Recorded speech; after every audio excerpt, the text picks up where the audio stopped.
자, 본문 말씀 같이 봉독합니다. 사랑하는 자들아, 영을 다 믿지 말고 오직 영들이 하나님께 속하였나 분별하라. 많은 거짓 선지자가 세상에 나왔습니다.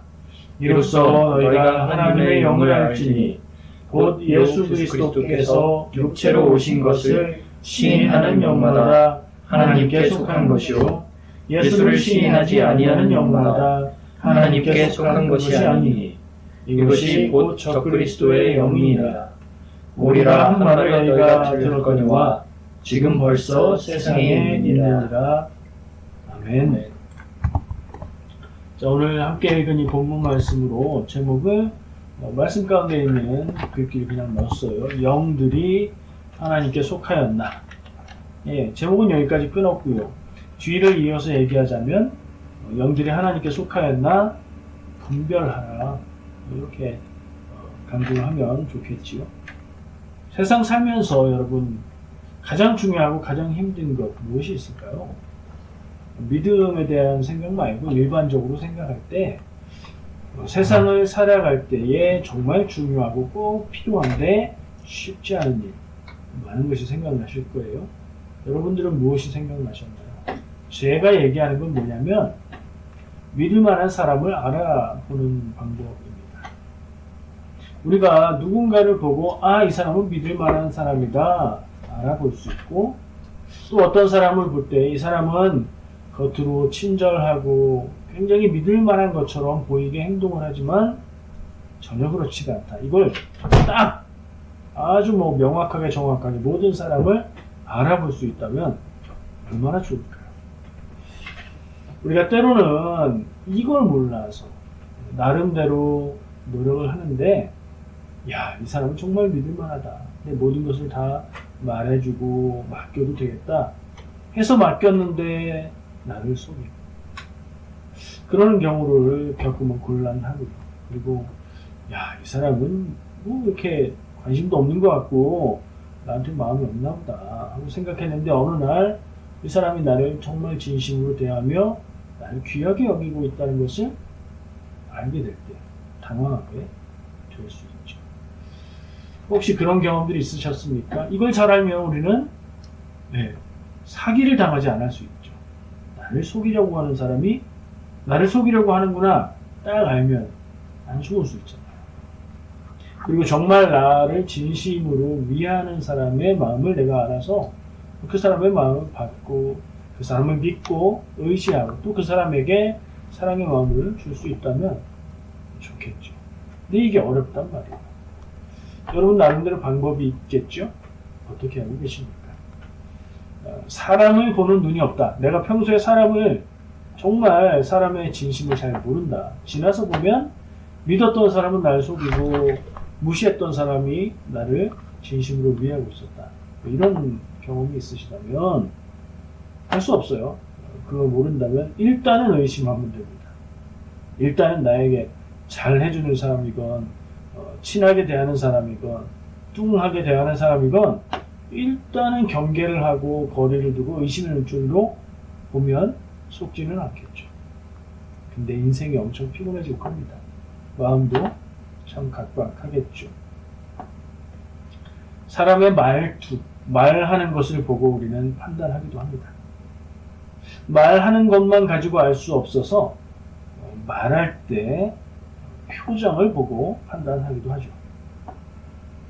말과 표정을 훈련한 사람, 그러나 나를 속이려고 하는 사람은 눈빛을 보기도 합니다.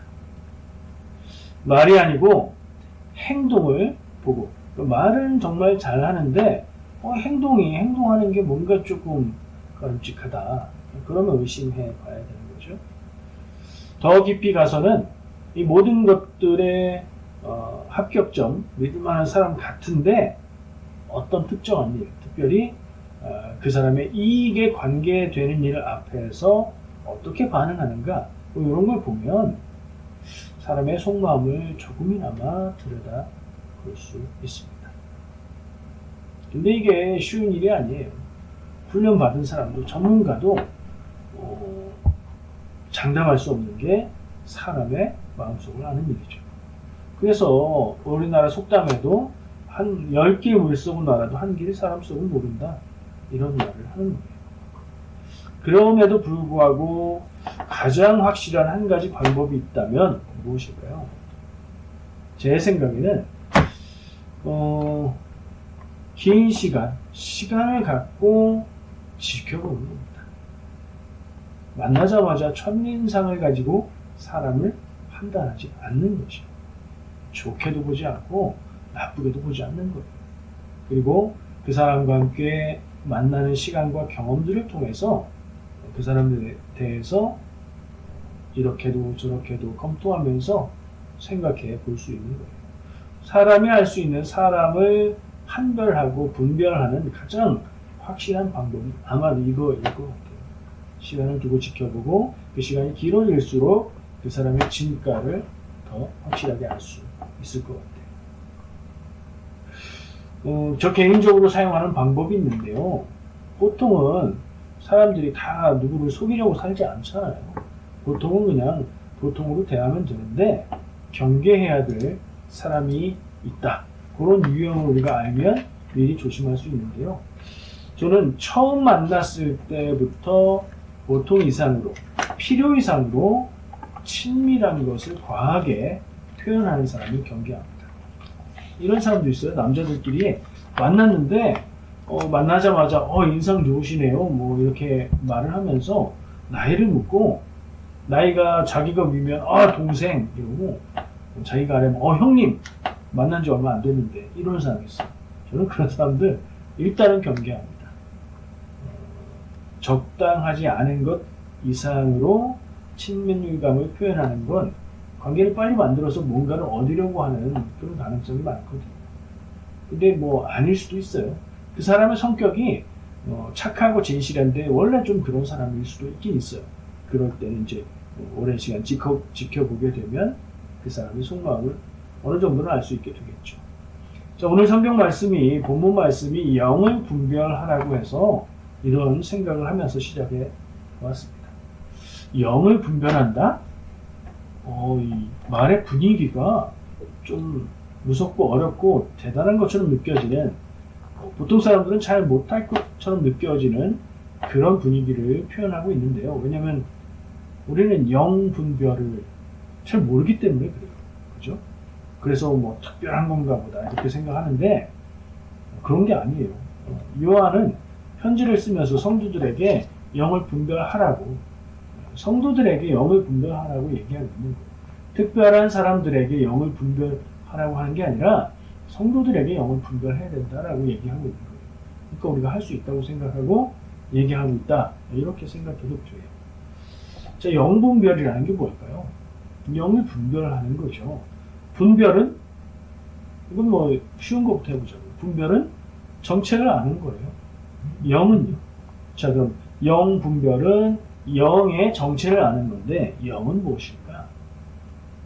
첫 번째 단계, 원어로 한번 봐야겠죠. 이게 원래 쓸 때는 무슨 말로 썼나? 그리스어로 푸뉴마라는 말을 써요. 이게 좀 익숙하죠? 푸뉴마.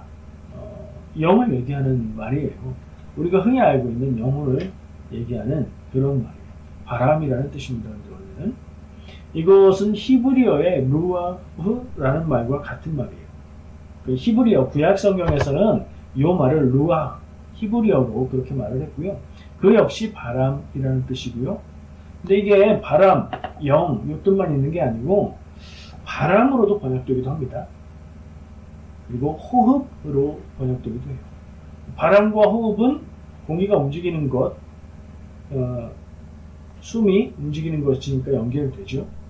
그리고 이게 사람의 영혼을 가리키는 말로도 쓰이고요. 그럼 또 연결되는 게 성령님으로 사용되는 경우도 있어요. 그러니까 오늘 우리가 영을 분별해야 된다라고 얘기할 때 영의 정체를 알아야 된다라는 생각을 가지고 대해보면 이 영이 바람일 수도 있고 호흡일 수도 있고 사람의 영일 수도 있고 성령일 수도 있다. 이런 생각을 가지고 적용해 보면 첫 번째 접근이 되는 거예요. 근데 이것들을 다 적용해 봐도 오늘 본문 말씀의 문맥에 딱 맞아떨어지는 게 없는 것 같아요. 바람을 분별한다? 호흡을 분별한다. 사람의 영을 분별해라. 성령을 분별해라. 딱 맞아 떨어지지가 않아요. 이럴 때 어떻게 해야 되죠? 문맥으로 읽어야 돼요. 이런 것들과 관계된 의미를 이야기하고 있지만 어떤 공동체에서 그 단어를 관습적으로 어떤 의미를 갖는 말로 사용하고 있었는데 지금은 그렇게 쓰지 않는다. 그러면 지금 사람들이 그 말을 읽을 때 쉽게 알기는 어렵겠죠. 우리에게 이 영이라는 말이 좀 그렇게 느껴지는 게 맞아요. 우리가 알고 있는 걸 대입해봐도 딱 떨어지지가 않기 때문이죠. 문맥으로 읽어보면 본문 말씀을 한번 다시 보면서 사랑하는 자들아, 성도들아, 영을 다 믿지 말고 오직 영들이 하나님께 속하였나 분별하라. 이 문장을 가지고 보면 영을 다 믿지 마라. 그러니까 사랑하는 성도들, 사람들이 믿을 수도 있고 믿지 않을 수도 있는 어떤 대상인 거죠. 이거 한 가지 힌트를 얻을 수 있고요. 이 영들이 하나님께 속했나 봐라. 하나님께 belong to, 소속되어 있는지 그렇지 않은지 봐라 라고 말하니까 이 영은 하나님께 속해 있을 수도 있고 그렇지 않을 수도 있는 것이라고 우리가 생각할 수 있어요. 그리고 쭉 이어서 얘기하는 게 그 영을 분별하는 방법으로 예수 그리스도께서 육체로 오신 것을 시인하는 영은 하나님께 속했고 예수 그리스도께서 육체로 오신 것을 시인하지 않는, 그러니까 부인하는 영은 하나님께 속하지 않았다라고 말하고 있어요. 이게 굉장히 중요한 구절인데 어쨌든 우리는 의미를 파악하려고 하니까 자 그러면 이 영은 예수 그리스도께서 육체로 오셨다고 인정할 수도 있고 그러지 않을 수도 있는 어떤 인격체, 제일 근접할 수 있는 직접적인 표현으로 사람이라고 볼 수 있어요. 사람이라고 바꿔놓어 볼까요? 사랑하는 자들아, 사람을 다 믿지 말고 오직 사람들이 하나님께 속하였나 분별하라.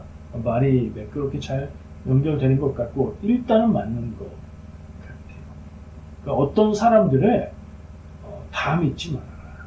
성도들에게 하는 말이니까 어떤 사람들이 하나님의 말씀이라고 하고 이게 진리라고 하고 그걸 맞다고 가르친다고 해서 무조건 다 믿지 마라. 분별해서 믿을 필요가 있다. 왜요? 그때가 가짜들이 많았던 때니까. 언젠데요? 초대교회 때니까. 초대교회 때의 가짜. 본문에도 나오는 거짓 선지자는 누구라고 말할 수 있어요? 이단이라고 말할 수 있죠. 결국에는 사람으로 귀결되고요. 그리고 그 사람은 정체를 볼 때 분별해야 되는, 구별해서 갈라내야 되는 사람은 이단이다. 이단을 전파하는 사람이다.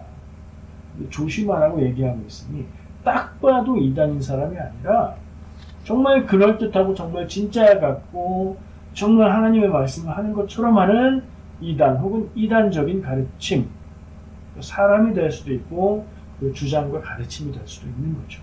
그걸 분별하라고 이야기하고 있어요. 상황하고도 맞아떨어집니다. 초대교회 때는 교회 바깥에 그리고 교회 안에 이단들의 위협이 극심했고 심각했고 위험했기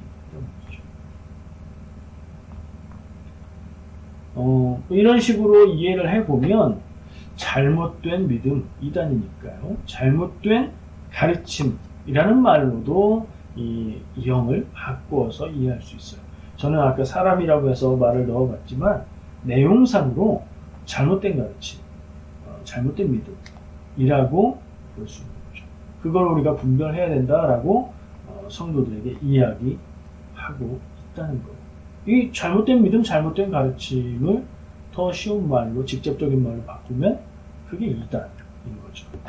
이단자, 이단을 가르치는 사람, 혹은 그 이단의 사상, 이런 걸로 대체해서 이해하는 게 문맥상 맞는 표현인 것 같습니다.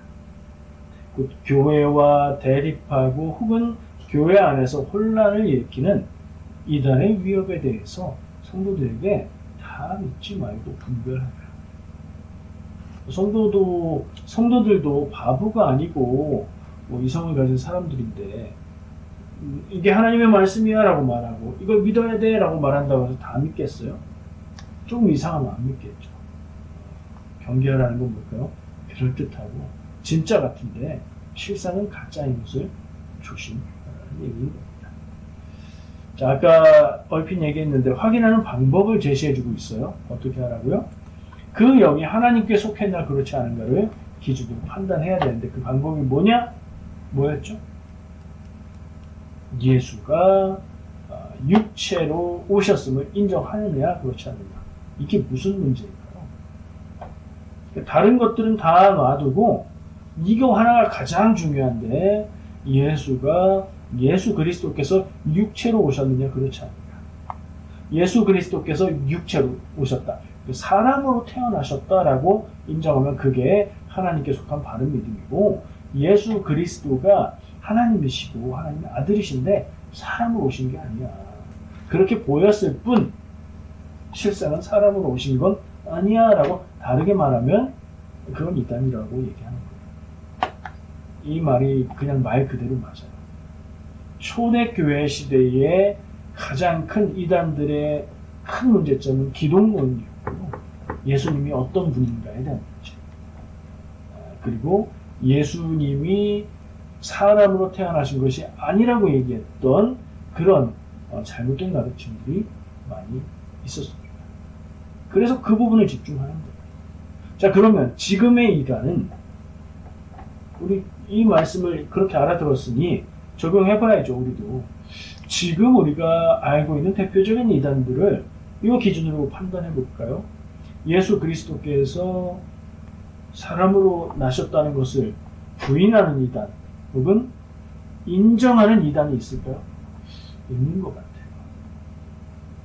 예수 그리스도가 사람으로 태어나셨다는 기독론을 부인하는 이단도 있겠지만 그것 아니고 다른 데에 문제가 있는 이단들도 있습니다. 그러면 요 말씀 요한 1서에서 주고 있는 이단을 분별하고 판별하는 기준 가장 중요한 것이라고 말하고 있는 기준이 지금 현대에 와서는 딱 구체적으로 그것만 가지고 해결할 수 없는 문제에 부딪힌 상황이라고 볼 수 있어요. 이 말씀이 그때 당시에는 맞았어요. 근데 지금은 여기에 걸리지 않는 이단들도 있다는 걸 생각할 필요가 있어요. 그걸 어떻게 해야 될까요? 그래서 제가 저 개인적으로 이단을 바라보고 판별하고 분별하는 기준으로 제시한 게 있죠. 제가 여러 번 얘기해서 기억하실 거예요. 아주 간단했어요. 기존의 교회를 비판까지는 사실은 괜찮아요. 비판은 해야 돼요. 기존의 교회를 비난, 잘못됐다, 틀렸다, 심지어 사탄의 교회다, 악마의 길을 따라가고 있다, 뭐 이런 식으로까지 아주 매도하면서 그러면 어떤 느낌이 들어요? 그 다음에 하는 말은 뭐예요? 지금의 교회들은 다 그렇게 거짓되고 가짜이고 오직 우리만 하나님의 뜻 안에 있고 진리다 라고 얘기할 때 기존의 교회를 비난하고 매도하고 자기들이 진리를 알고 있다고 얘기하는 것, 저는 그게 이단의 기준이라고 얘기를 했어요. 이렇게 하면 사실은 지금의 이단들의 대체로 맞는 것 같아요. 좀 광범위하고 또 그런 부분이 있지만 대체로 이걸로 걸러낼 수 있을 것 같아요. 하지만 이게 완벽한 필터가 될까요? 나중 세상에, 지금 세상에 말고 나중에 1000년이 흐른 후에 제가 말한 이 기준으로 모든 이단들을 걸을 수 있을까요? 아닐 거예요. 세상이 바뀌면 이단을 판별하는 기준도 바뀌어야 돼요. 그리고 지금 세상에도 제가 말하는 그 기준이 완전하지 않을 거예요. 요한이 제시한 기준 기억할 필요가 있고요. 제가 말씀드리는 기준도 생각할 필요가 있고요. 여러 이단 강의하시는 분들이 얘기하는 것도 우리가 귀담아 들을 필요가 있어요. 왜요? 잘못된 믿음을 피하기 위해서인 거죠. 그게 오늘 요한이 말하고 있는 영분별, 영을 분별해라. 가려서 들어라. 라는 얘기의 핵심이에요. 자, 외부로부터 들려오는 이야기들에 대해서 이런 태도를 갖는 건 조금 주의하고 조심하면 할 수 있어요. 더 위험한 건 제가 늘 말하듯이 내 안에 있는 이단성이죠. 내 안에 드러나는 생각들, 내가 생각하는 것들이 이거는 잘못된 생각이야 라고 판단하기가 쉽지 않아요. 그것도 조심해야 됩니다. 저는 오늘 그걸 얘기하고 싶은 건 아니고요. 좀 다른 부분을 나누려고 합니다. 이단을 판별하는 게 아까 요한의 기준이 충분치 않습니다. 지금은 그렇게 말한 건 그 요한의 기준이 부족하다는 얘기를 하려고 한 게 아니고요. 좀 더 다른 생각들을 깊이 해야 된다는 얘기예요. 그러니까 그것만 생각하는 거 가지고 이 메시지를 충분히 다 우리가 들었다고 할 수 없다는 그런 얘기입니다. 신앙생활을 하면서 우리가 분별해야 될 게 이단이 다가간다. 이런 생각이에요. 이 말씀을 가지고 생각해 볼 때 좀 더 확대해서 생각하고 적용해 보고 싶은 거예요. 이걸 위해서 다른 말씀을 한번 볼게요. 요한계시록 13장 2절에서 8절 말씀 화면에 보여주시고 같이 말씀 보면서 나누도록 하겠습니다. 좀 길어요. 근데 제가 빠르게 읽을 테니까 같이 눈으로 따라서 보시고 이 말씀에서 강조하고 있는 게 반복되는 게 무엇인지를 캐치하시기 바랍니다. 자, 말씀을 읽겠습니다. 내가 본 짐승은 표범과 비슷하고 그 발은 곰의 발 같고 그 입은 사자의 입 같은데 용이 자기의 능력과 보좌와 큰 권세를 그에게 주었다. 그 머리 하나가 상하여 죽게 된 것 같더니 그 죽게 되었던 상처가 나음에 온 땅이 놀랍게 여겨 짐승을 따르고 용이 짐승에게 권세를 주므로 용에게 경배하며 짐승에게 경배하여 이르되 누가 이 짐승과 같으냐 누가 능히 이와 더불어 싸우리요 하더라. 또 짐승이 과장되고 신성모독을 말하는 입을 받고 또 42달 동안 일할 권세를 받은다. 짐승이 입을 벌려 하나님을 향하여 비방하되 그의 이름과 그의 장막 곧 하늘에 사는 자들을 비방하더라. 또 권세를 받아 성도들과 싸워 이기게 되고 각 족속과 백성과 방언과 나라를 다스리는 권세를 받으니 죽임을 당한 어린 양의 생명책에 창세 이후로 이름이 기록되지 못하고 이 땅에 사는 자들은 다 그 짐승에게 경배하리라. 아멘. 잘 안 나오죠? 그래도 말씀이니까 아멘. 자, 이 말씀을 그냥 쭉 읽어봤는데 읽으면서 머릿속에 남는 반복되는 표현이 뭐예요? 구체적인 단어로 반복됐어요. 권세입니다. 권세. 그죠? 성경에 권세라는 말이 나오는데요. 그 권세는 뭐예요? 파워입니다. 파워. 다른 말로 표현하면 능력이에요. 내용을 보면 이거 요한계시록에 나오는 짐승에 대한 얘기인데요. 짐승이 나타났는데 진짜 짐승 얘기가 아니라 짐승이라고 상징적으로 말하는 어떤 존재가 있는데 용이 그 짐승에게 능력과 보좌와 권세를 주었다. 짐승이 어떤 능력을, 힘을 나타낸다. 이런 얘기예요. 또 놀라운 것은 머리가 둘이 있는데 그 머리 중에 하나가 죽게 된 것 같았었는데 근데 그 죽게 되었던 상처가 나아서 온 땅에, 온 세상이 놀랍게 여기며 짐승을 따랐다. 중간에 짐승에게 경배했다. 제일 마지막에 결론으로 이 땅에 사는 자들이 다 그 짐승을 경배한다. 요약하면 뭘까요? 짐승이라는 존재가 능력을 보이니 모든 사람들이 경배하더라. 그 얘기죠. 상징적인 얘기예요. 그때가 되면 이 일이 일어나면 이 일이 그 일이구나 알 수 있겠죠. 자, 누가 능력을 보였어요?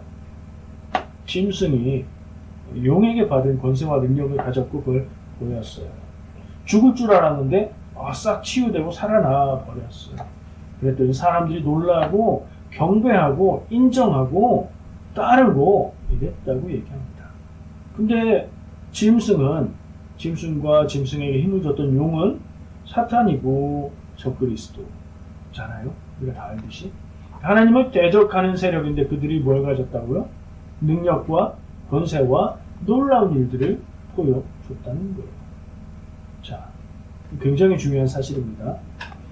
우리가 요한이 영을 분별해라, 이단을 분별해라 한 메시지하고 저는 이 말씀을 연결해서 생각하고자 하는 거예요. 능력이 있다고 놀라운 일을 이룬다고 믿을 수 있는 존재인가? 라는 질문을 해야 되는 거죠. 우리는 기적을 일으키면 믿을만하다고 생각합니다. 그렇죠? 예수님께서 놀라운 이적을 일으켰어요. 일으키셨어요? 뭐 대표적으로 여럿이 있지만 대표적으로 오병이어의 사건을 일으키셨어요. 사람들에게 작은 음식을 가지고 많은 사람들이 먹고 5천 명이나 되는 사람이 먹고 오히려 남았는데 그 남은 것이 처음에 있던 것보다 더 많았어요. 놀라웠죠. 사람들은 예수를 왕으로 세우자, 예수를 메시아라고 말하기 시작했어요. 그때 예수님은 어떻게 하셨어요? 그들을 떠나셨습니다. 예수님을 못 믿겠다는 게 아니라 예수님이 능력을 나타내셨을 때 사람들이 그 능력만 보고 따르려고 하고 경배하려고 할 때 그 거부하셨다는 거예요. 여러분, 영화를 보면 영웅이 있고 악당이 있어요. 영웅은 능력이 있어요. 악당은 능력이 없나요? 악당도 능력이 있어요.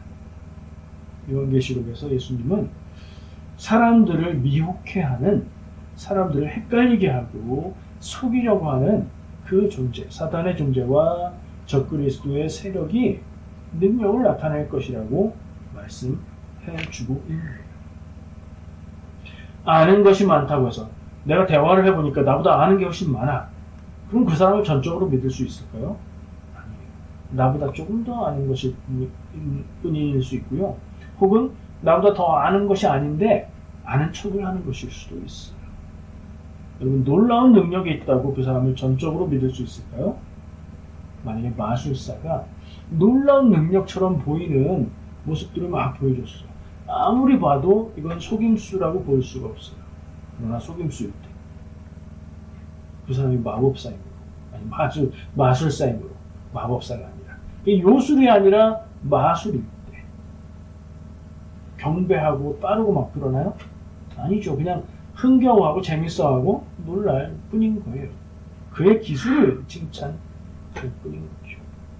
우리가 예수 그리스도를 왜 믿습니까? 예수님이 놀라운 기적을 일으키셨어요. 오병이어의 기적, 죽은 사람을 살리는 기적, 이런 것들을 일으키셨기 때문에 그게 예수님이 메시아라는 증거가 되나요?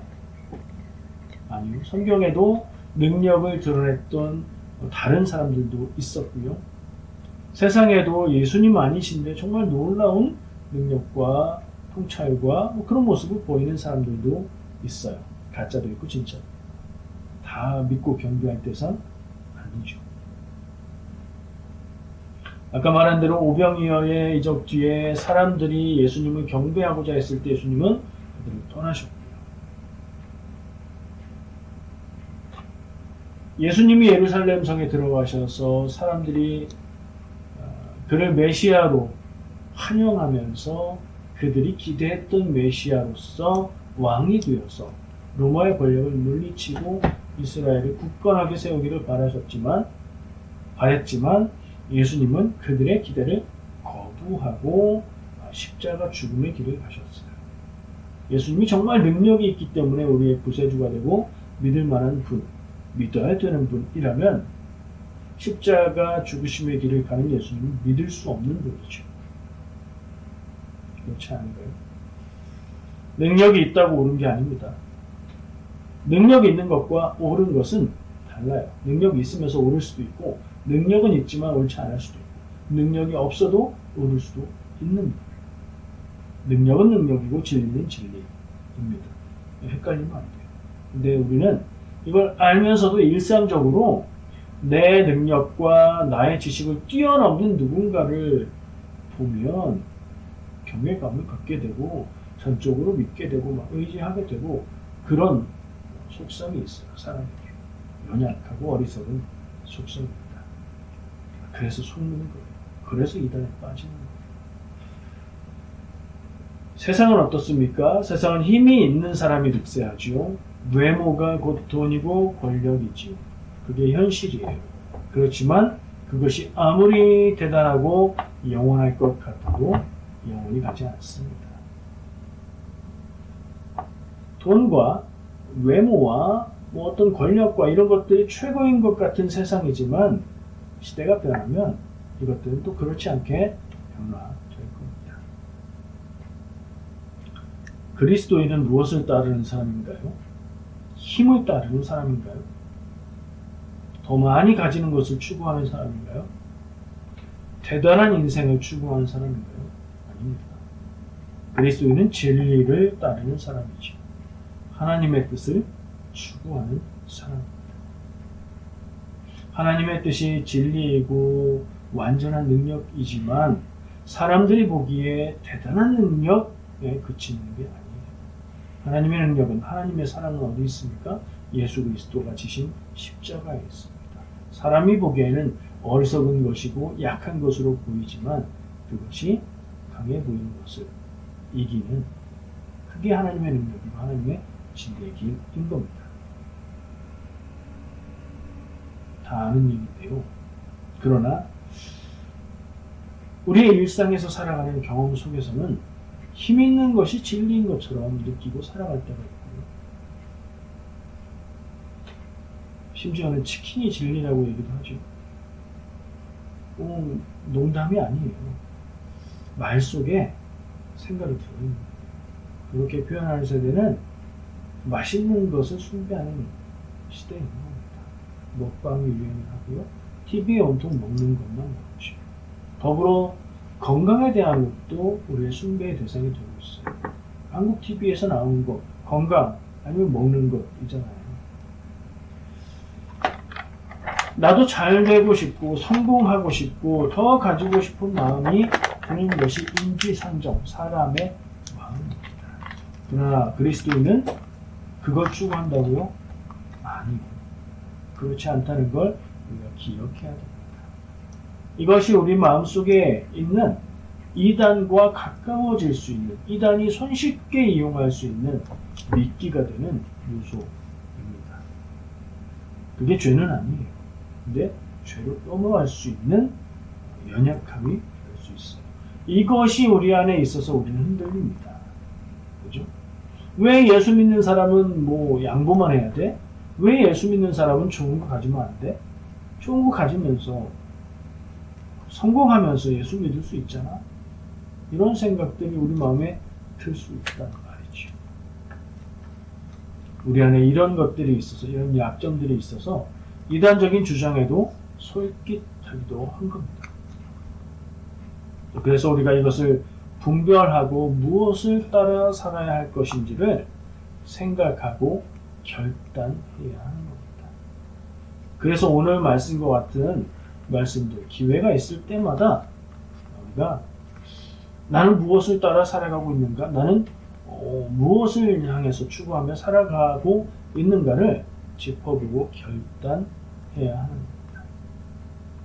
거기까지는 우리가 할 수 있는 것이고, 그것을 이루는 것은 하나님을 선택한 믿음으로 우리가 기도함으로 하나님의 능력으로 살아갈 수 있습니다. 그런 흔들림이 있을 때마다 오늘 말씀을 한번 기억해 보면 좋을 것 같아요. 영들을 분별하라. 영들이 하나님께 속했는가 그렇지 않은가를 분별하라. 내 안에서 올라오는 욕망들, 생각들이 하나님께 속하였나 그렇지 않은가 분별하라. 내 곁에 와서 나를 돕고 나를 칭찬하고 나에게 잘해주는 그 사람들의 의도가 하나님께 속하였나 그렇지 않은가 분별하라. 이런 생각들을 통해서 내 마음의 흔들림, 내 믿음의 흔들림을 분별하라. 그렇게 살아가는 것이 믿음의 여정입니다. 흔들릴 때마다 결단하고 바라보는 그런 시간이 되시기를 축복합니다. 기도하겠습니다.